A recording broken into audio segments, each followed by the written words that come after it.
आज आपल्याला समज अननोन वर्गमूळ काढायची आहे मोठ्या मोठ्या संख्येची आणि ती एक साधारण 10 ते 15 सेकंदात काढायची.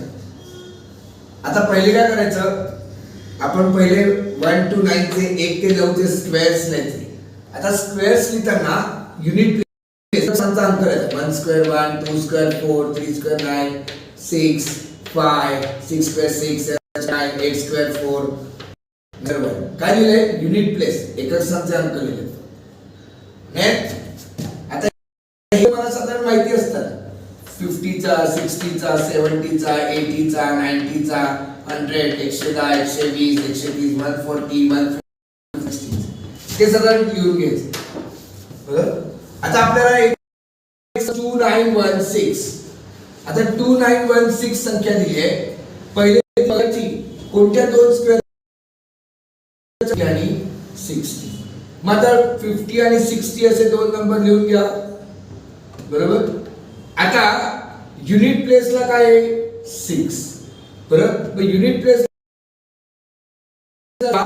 प्लेसला काय असणार? एक तर असणार 6. म्हणजे काय असणार? 54 किंवा 56.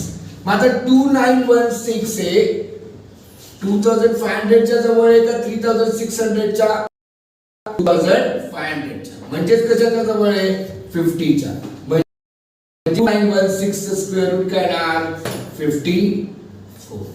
किती वेळ लागला? आता मी तुम्हाला एक्सप्लेन केलं म्हणून, नाहीतर 10 सेकंदाचं उत्तर आहे. बरोबर. आता समज एक मोठी संख्या घेतली 12544. आता 12544 बघताना काय करायचं? पहिले बघायचं कोणत्या दोन संख्यांच्या मध्ये आहे?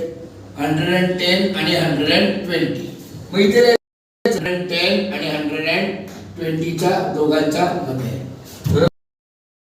44 मध्ये युनिट प्लेसला काय आहे? 4. म्हणजे स्क्वेअर रूटच्या युनिट प्लेसला काय असणार आहे? 2 or 8. 2 or 8 म्हणजे काय असणार आहे? 1.2 or 118. मग 1.2 or 118. आता आपल्या ही संख्या काय आहे? 12544. आता ही 12100 च्या जवळ आहे का 14400 च्या जवळ आहे? तर ही या नंबरच्या जवळ आहे. म्हणजे कशाच्या जवळ आहे? 110 च्या, म्हणजे 110 च्या. म्हणजे स्क्वेअर रूट काय येणार आहे?